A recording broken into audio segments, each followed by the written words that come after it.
आज हम घनमूल निकालना हम सीखेंगे। जैसा कि क्वेश्चन में दिया हुआ है 3375 का घनमूल निकालें। तो घनमूल जो है उसी प्रकार से निकाला जाता है भाग विधि से जिस प्रकार से हम वर्गमूल निकालते हैं। तो चलिए हम निकालते हैं। तो यहाँ हो गया 3375, इसको हमको भाग देना है। भाग विधि से हम घनमूल निकालते हैं। तो इसको भाग देने के लिए 1 से 9 तक की संख्याओं का घन पता होना चाहिए। तो चलिए हम लिख लेते हैं 1 से 9 तक का संख्याओं का घन हम लोग लिख लेते हैं, जो कि इस भागा में हमको काम देगा, आसान होगा हम लोग को भाग देने में। तो यहाँ हम देखते हैं 1 का घन है 1, 2 का घन है 8, 3 का घन है 27, 4 का घन है 64, 5 का घन है 125, 6 का घन है 216 और 7 का घन है 343। बस इतना ही लिखते हैं, इतना ही का सा का ज़रूरत है हमको। तो चलिए हम यहाँ हम देखते हैं। यहाँ अब हम भाग करते हैं। तो यहाँ देखते हैं कि यहाँ जिस तरह से हम वर्गमूल निकालते थे और वर्गमूल निकालते समय हम 2 अंकों का जोड़ा लगाते थे जिस तरह से, उसी तरह से यहाँ घनमूल में 3 अंकों का हम लोग ग्रुप बनाते हैं। तो यहाँ हम लोग 375 का एक ग्रुप बनाते हैं, इसको हम लोग बाद में उतारेंगे। तो बच गया 3, ये बच गया 3। अब 3 को हम लोग भागा करते हैं। तो अब देखेंगे किससे भाग होगा। माने यहाँ हम देखते हैं कि 2 से अगर हम 2 को घन लेते हैं, घनमूल क्या बोलते हैं, 2 से अगर हम भागा करते हैं तो यहाँ 8 हो जाता है। 2 का घन जो है 8 हो जाता है, यानी कि ज़्यादा हो जाता है। तो हमको 1 लेना है, तो यहाँ हम 1 लेते हैं। 1 का घन 1 ही होता है, तो यहाँ 1 ले लिए और यहाँ 1 हम कर दिए। अब हम इसको हम घटाते हैं। अब घटाते हैं तो यहाँ हो जाएगा 2, 3 में 1 चला गया 2, और ये तीनों का जो ग्रुप था, पेयर था, अब तीनों को उतार देते हैं, जो कि वर्गमूल में जो है हम लोग 2 अंकों को हम लोग उतारते थे। 2 अंकों का पेयर बनता था वर्गमूल में, यहाँ 3 अंकों का जोड़ ये बनता है, ग्रुप बनता है। तो 375 ये उतर गया। अब हमको करना क्या है कि यहाँ जो है वर्गमूल में 2 अंकों को हम लोग जोड़ते थे, यहाँ 3 बार हमको लिखना होगा और तीनों को जोड़ना होगा, यानी कि 1, 1, 1 3 बार लिख के हम लोग जोड़ देते हैं, तो यहाँ हो जाता है 3। और फिर यहाँ 1 अंक हम लोग को लगाना है और उतना ही से फिर हमको करना है गुना। तो यहाँ हम लोगों को पता नहीं है कि यहाँ कौन सा अंक लगेगा। तो इसके लिए हमको क्या करना है कि ये वाला संख्या और ये वाला संख्या का गुना करके इन संख्याओं से भाग देना है।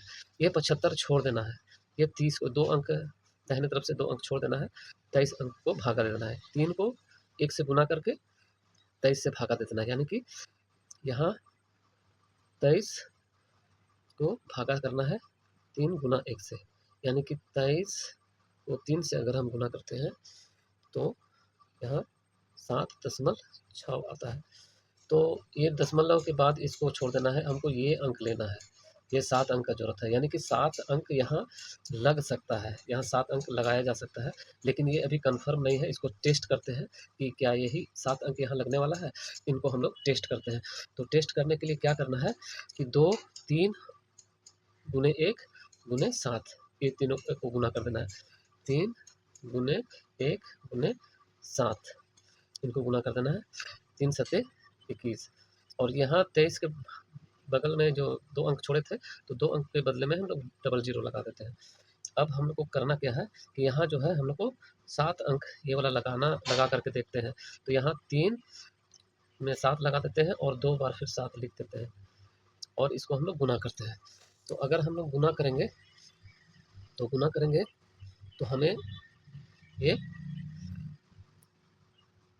1813 अंक प्राप्त होगा। अब इसको हम लोग जोड़ देते हैं। इसको जोड़ने के बाद ये सेम अंक मिलना चाहिए, यानी कि 3 और यहाँ हो गया 1, 8 और 1 9, और यहाँ 2 और 1 3।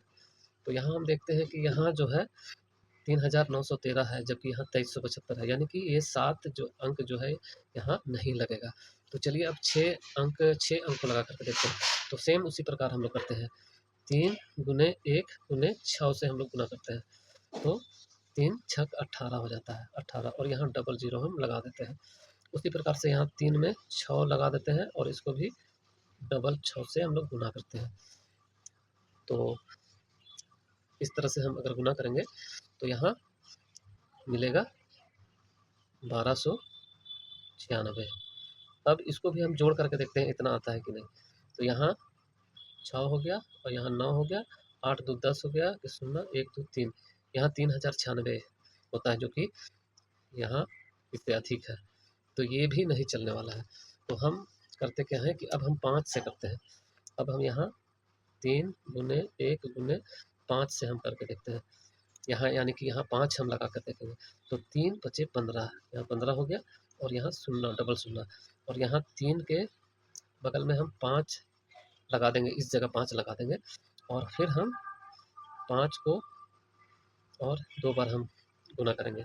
यहाँ जैसे हम 5 लगाते हैं तो यहाँ और 2 बार हमको लगा करके जोड़ना पड़ता है। उसी प्रकार से यहाँ हमको 35 को 3 में 5 लगा दिए और इसको और 2 बार 5 लिख करके हम इसको गुना करते हैं। तो गुना करते हैं तो यहाँ 875 आ जाता है। अब इसको हम जोड़ते हैं, तो यहाँ 5 0 5 5 हो गया, यहाँ 7 हो गया, 5 8 13 के 3 हो गया, और यहाँ 1 और 1 2 हो गया। अब हम यहाँ देखते हैं कि यहाँ 2375 आया और यहाँ भी 2375 आया। उसका मतलब ये जो 5 है, ये जो 5 है, यहाँ 5 लगेगा, और यहाँ भी 5 हो जाएगा, और ये जो है आपका यहाँ 75 आ जाएगा, 2375। अब ये सारा कट जाता है। तो इस प्रकार से हमारा ये घनमूल बन करके आ गया। ये जो 15 जो है, ये जो है 3375 का घनमूल है। यानी कि ये जो है, इसको अगर हम 15 15 गुने 15 करेंगे तो यहाँ 3375 आ जाएगा। तो इस तरह से हम घनमूल आसानी से निकाल सकते हैं। तो उम्मीद है आप लोग को समझ में आ गया होगा। तो मिलते हैं अगले वीडियो में, तब तक के लिए नमस्ते।